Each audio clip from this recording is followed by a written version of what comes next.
This is Mike from RetroDog Digital, better known as Crawdad. I'm basically doing sort of an unboxing video. It's kind of a little different one. Like always, I've opened up the box first, and this is some used CDs. Got it off Facebook Marketplace, which I'm usually kind of leery about dealing with. I've been burned a couple times, but I've never bought anything this big off there. I only paid 20 bucks, and but these are some pretty, shall we say, esoteric CDs, and I would have bought any number of these. And I'll probably tell you that I would have if I got them at say the mom and pop in our area. And I probably would have paid anywhere from $5 to $10 for those. So, without further ado, let's look at our first one. It's the Burnett brothers, Johnny and Dorsey, and basically it's just a combination of different stuff. It doesn't look like it. I do have an album by the Rock and Roll Trio, or is it a CD with two albums on it? I don't know. But I'm looking over the titles here. I'm seeing a lot of stuff I don't recognize with either one. What I'm looking for is basically, as long as the Burnett brothers are, as far as they're concerned, what you're looking for is the first cover of Train Kept a Rollin' before Yardbirds and Aerosmith. The original, of course, was done by Tiny Bradshaw, who I have no knowledge about other than that he did Train Kept a Rollin'. But the things I'm looking about, and that's Johnny, and that's Dorsey. Uh, Love kept a rolling, and that ain't what I'm looking for. I'm looking for Train kept a rolling, or Lonesome Tears in My Eyes. A really, really, really good um, song by, well, I believe it's written by Dorsey Burnett. At least that's what John Lennon says on the Live at BBC when they covered it. Um, there's actually, it looks like a some bonus tracks on here that they're songs that they wrote, a couple of Ricky Nelson tunes, Believe What You Say, and It's Late, we gotta get on home, it's late, we gotta get on home. And I'm not finding, I'm sure that they might be on here anyway, but I'm not finding what I'm looking for. Uh, Train Kept a Rollin', Lonesome Tears in My Eyes, Honey Hush. Nope, I'm not seeing them. But I've also got a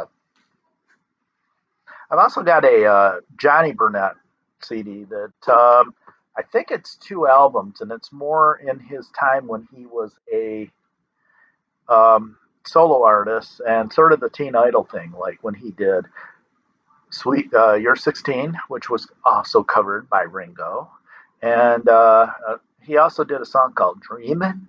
I don't know if anybody covered it, but it was quite popular with my mother. And the next one is Johnny Preston, who did. I'm looking on here. The first thing I see is Running Bear, Lord of Little Window, which was written by, oh gosh, the Big Bopper, who died. I don't.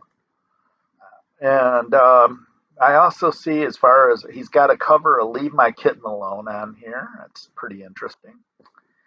And I definitely would have bought that Burnett Brothers if I had found it. Um, Maybe the Johnny Preston, but this is kind of a thing here.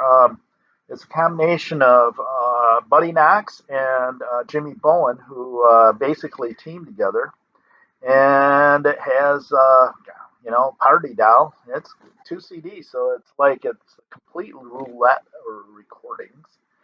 And Jimmy Bowen later um, went to um, produce Hank Williams Jr., among others. I'm looking some stuff on here that looks like they do a cover of Rock Around the Clock, Devil Woman, which is probably Marty Robbins, Maybelline, which is, of course, Chuck Berry, and Mary Lou, which is Ronnie Hawkins. I don't know if Ronnie Hawkins did the original. Bob Seger later covered it. And a bunch of other things. Looks like they got a cover of Money Honey here. And yeah, I probably would have bought that at the right price. It's a 2 disc set. And we're going to follow up with Freddie Cannon. Freddie Cannon, well, he did Palisades Park. And Tallahassee Lassie's on here. The one thing I was looking earlier and I did not see was the where the action is, but that was later on. That was with the when Dick Clark had a show by that name. I quit doing these after work, but Rolling Stones covered Tallahassee Lassie, and I know somebody else did. I just can't think of who. Um, Next is Best of Link Ray, and yes, this would have I couldn't have wait to get my hot hands on this thing. It's got Rumble on here, which is probably his best known song. And but my true favorite of Link Ray is Rawhide.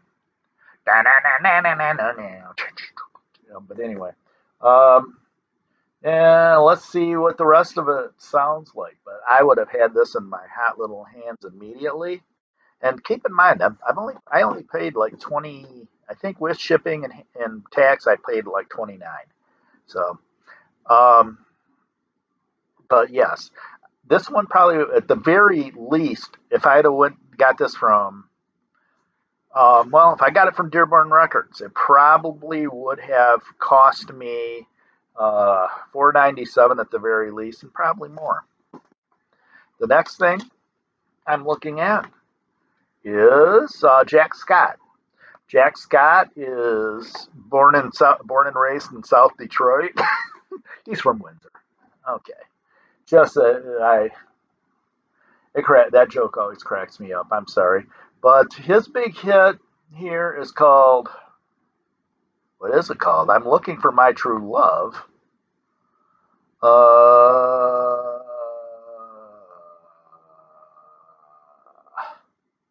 Huh. He's got What the World Has Come Over You on here. And that's probably the biggest hit on here. I don't see My True Love, which is probably, it's the song I remember the most from when I was a young lad. That 45 was around the house. But hey, it still has What the World Has Come Over You, which is probably his second biggest hit. Would I have bought that by itself without My True Love? Okay, the next is Wanda Jackson. She's smoking hot. Yes, she is. And this is an album, I guess, called Rockin' with Wanda. And I'm looking for Fujiyama Mama is one that I've heard before. Looks like she's got a version of Elvis's "I Gotta Know," and it looks like, excuse me, it looks like there's some bonus tracks on here, which I don't recognize. Yeah, I probably bought this. It says the recordings were produced by Ken Nelson, who was a Capitol producer, uh, country producer. I'm going back to the see if I can see who this was produced by. Um, It's not giving me a name. Executive producer of the Capital Collector Series compilation. Okay, compiled by digitally remastered. Okay, annotation by Ron Furmanek. And these Capital Collector series are fantastic, by the way. The best one, believe it or not, is by Grand Funk.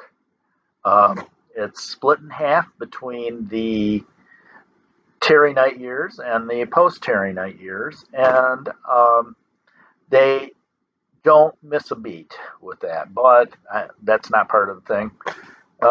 Yes, I would have probably got that Wanda Jackson CD. Johnny and the Hurricanes, Red River Rock, Beatnik Fly, Reveille Rock. Yeah, I'd have bought this in a heartbeat. Um, Looks like they do a version of Kalijah and You Are My Sunshine and San Antonio Rose. So they kind of stuck to the Ventures type of way of doing their instrumentals. Um, Next is Bobby Fuller 4, and yes, I would have bought this straight up. The only two songs I know by them are, of course, his version of "I Fought the Law," and I there's also one called "Love's Made a Fool of You" that I'm familiar with. That was written by Buddy Holly. But the rest of it, I don't know nothing about. I do know that Bobby Fuller, died under very suspicious circumstances. So he don't know what really happened, but well, hey, that's the breaks. Next, the Purple People Eater, Sheb Woolley, the wild-eyed one, horn-flying Purple People Eater. And yes, I remember that from my earliest childhood. I used to sing it when it came on the radio. And it looks like there's another Purple People Eater on here too. I don't know if it's the same song or it's got a name on there named Ben Colber. Now that one I might not have gotten, but still worth having. Laverne Baker, Soul on Fire, the best of Laverne Baker. She did the original version of Jim Dandy, Tweedledee, and also Jim Dandy got married. Did he? Looks like she does a version of CC Rider on here, but her biggest two hits were Jim Dandy and Tweedledee. And yes, I probably would have bought this one. Clyde McPhatter, ain't no question. This would have been in my hot little hands. This is after he left. I really would have to get into the liner notes, but Without Love There Is Nothing. A large question. Lovey Dovey. I wonder if it's the same one the Clovers did. And but yeah, I'd have bought this. Okay, separately. Mickey and Sylvia of Love Is Strange. This is a 2-disc set from Bear Family. I'm not sure what exactly it is covering, but I mean, if it's covering just a couple albums or a whole thing, I'm seeing titles that I do recognize. I'm So Glad, which is an old blues song, later done by Cream. Looks like there's a extra take of Love Is Strange here. Darling, love is strange. Many, many people. Let's see, Summertime. Um, Version of I Hear You Knocking, Smiley Lewis. And yeah, I probably would have purchased this for the right price. Uh, Memories of Dirty Dancing. Mickey! Yes, Sylvia. How you call your lover boy? I said, call your lover boy. The moon glows. And la, la, la, la, la, Looking for Sincerely. And let's see, what else we got here that I recognize? There's a version of Blue Velvet. Ten Commandments of Love. So yeah, both their big hits are on here, but it's a two-disc set, so it's a little bit less dirty. But I looked at the discs and they're in decent shape. Okay, the next is Otis Williams and the Charms. Their big hit was Heart of Stone, and this is looks like it's from King Records. Uh, King, I'll read it here. The King record label was begun in 1943 in Cincinnati, Ohio by Sidney Nathan. Predominantly known as a rhythm and blues label, King originally recorded such country greats as Grandpa Jones and the Stanley Brothers, as well as rhythm and blues favorites like Little Willie John, Hank Ballard, James Brown, Wynonie Harris, Earl Bostic, and others. For many years, it was one of the oldest independent family-owned businesses in the United States. In 1968, King merged with Starday Records, started in 1952 by Don Pierce, to become one of the top 20 record companies in the U.S. at that time.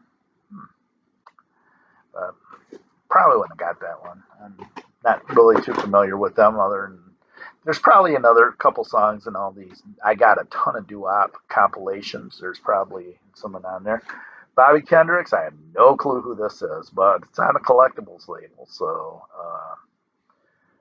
he must have done something right to end up on me having a collectibles CD.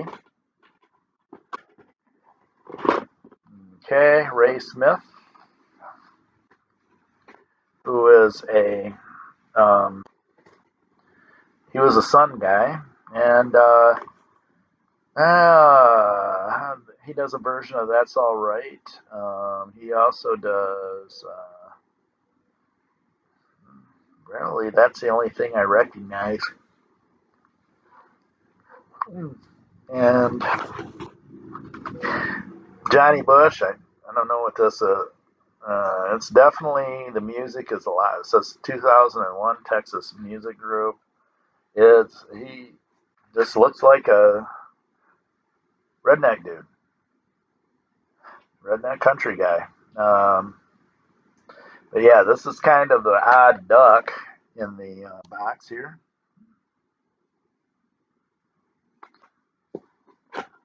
Hmm. Eddie Cooley and the Dimples.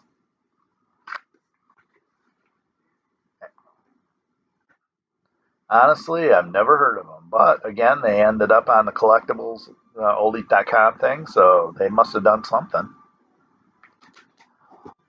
The Very Best of Freddie King, Volume 1.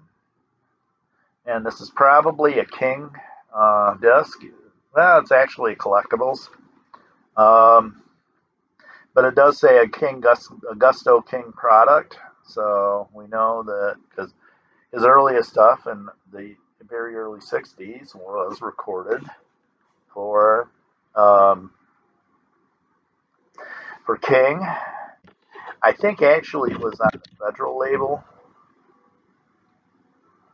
And a lot of the thing that I can find here is Hideaway and San Jose, a couple of great instrumentals. And but what's weird, and maybe they're holding it off for volume 2. Oh, no, I'm wrong. There it is. Have You Ever Loved a Woman? Which is just a fantastic, blues. And this is kind of an odd duck in this group of CDs. But yeah, and yes, I would have bought this, and absolutely no question in my mind. Next is King Federal Rockabillys. I recognize names here. Well, Charlie Feathers, basically. Um, I didn't know that in between Grandpa Jones and James Brown, they were doing rockabilly. They're King Records as well, or Federal. Probably would have passed that one by, but hey. Next is two discs or CBS special products called Rockabilly Stars, Volume 1 and Volume 2. Like I said, CBS special products. Not recognizing. Oh, that's the Collins kids. Lori and Larry Collins. Pretty decent guitar players, especially for their age. Lori played Rick Nelson's girlfriend on Ozzie and Harriet for a little while. Let's see. And let's see some of the stuff that's on here. I see the Everly Brothers, Little Jimmy Dickens. Yeah, I'm sure he did a lot of rockabilly. Honky Tonk Hardwood's Floor by Johnny Horton, which is definitely a what's the word I'm looking for? It's definitely rockabilly. It's he was kind of a rough and tumble dude before he did. In 1814, took a little trip, which in a way is kind of rough and tumble too. And then Link Ray got Rawhide again. Carl Smith. Carl Smith was, if I'm not mistaken, Carl Smith was he was either June Carter's first or second husband. I think he was a first husband. But he does a version of Cut Across Shorty, the what's his name, Eddie Cochran song. Milk Cow Blues, Scotty Moore doing Milk Cow's Blues. Lots of Carl Perkins on board here. And I see Mickey Gilley and Charlie Rich. These Charlie Rich ones, I think maybe Sun Records. And in fact, I'm going to look that up real quick. But nice little booklet here. And okay, there, Charlie Rich started his career as a session piano player and staff writer at Sun Records in the mid 50s. Among the songs he wrote then was Break Up, first recorded by Jerry Lee Lewis in 1958, and Here Revived by Charlie's son Alan Rich in 1974 with The Proud Father at the Ivories. Alan had blah, blah, blah, blah, blah, blah. Okay, here we go. Up to that point, Charlie Rich's career had been characterized, okay, Lonely Weekends for Philips International, which is Sun label, Mohair Sam for Smash. Okay, songs like Jimmy Reed hit Big Boss Man were popular sales in his live set. He recorded it several times, but it never quite clicked for him. The version here dates from 1971.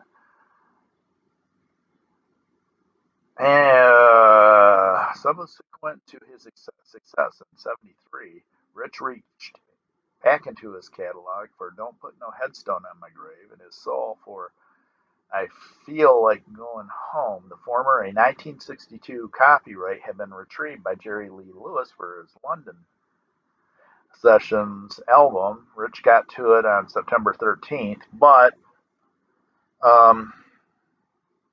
he recorded it originally for Sun. I've got a version of Charlie doing that for Sun.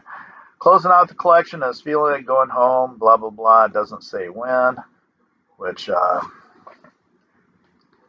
is kind of weird. Okay. All right. And I'm just kind of looking on that real quick. We'll put this away. And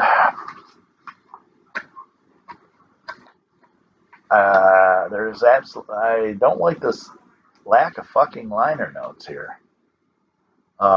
Makes me wonder. Some of these I know have got to be old because Marty Robbins did That's All Right Mama quite early. And This one, you got the Collins Kids, Everly Brother, River, Sid King and the Five Strings. More Little Jimmy Dickens, Carol Perkins, more Collins Kids. Lori and Larry doing solo. Ronnie Self, another Link Ray, Sleepy LaBeef, Link Ray, Carol Perkins.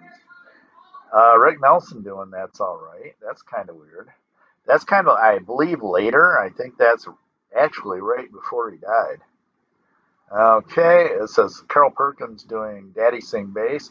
I probably, these are probably going to be the first ones I recorded, believe it or not.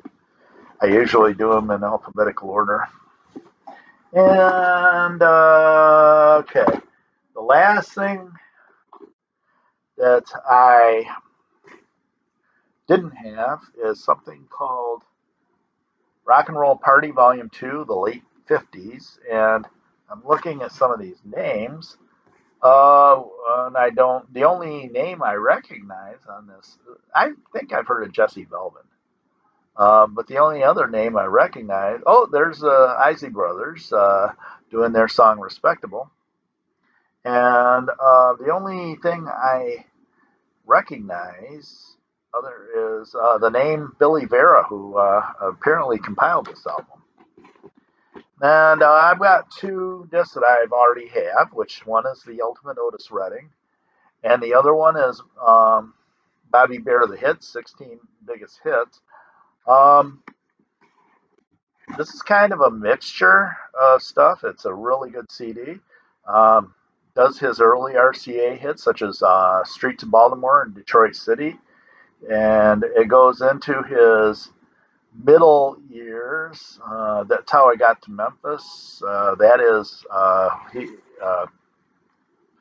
I'm not, is that, I want to say it's Chris Christopherson's song, but I may be mistaken.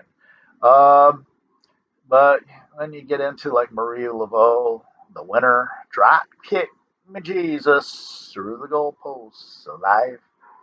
And I'm not sure, gosh, it's been so long since I listened to this. I don't know if this is his original hit, The All American Boy, under the name Bill Parsons, or if it's just a cover. I mean, God, it's been years since I've actually dug that out. And then the Otis is just everything, not everything that you would want out of Otis, but, you know, respect sitting at the dark of the bay, these arms of mine, pain in my heart, Mr. Pitiful, I've been loving you too long.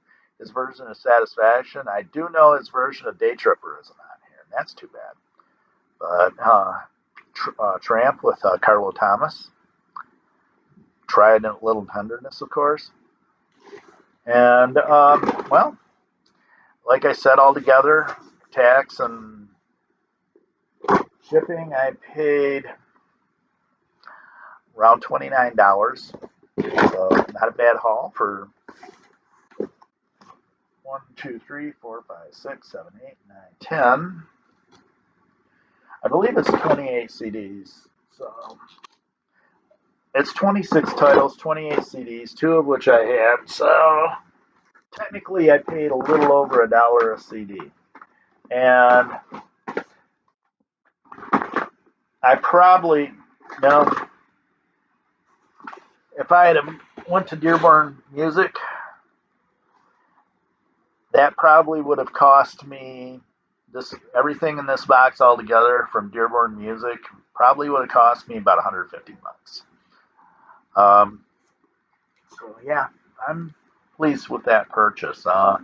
It's alleviated my mind a little bit about Facebook Marketplace. Um, I've had some bad experiences ordering online, you know, or ordering for shipping, I should say. But I've had a couple of really good experiences. Well, three of them, and all three were involving Elton John. Single CDs, the Polydor versions of Empty Sky and Tumbleweed Connection I got from uh, Facebook Marketplace sellers, and they were both really CDs that were in really good shape.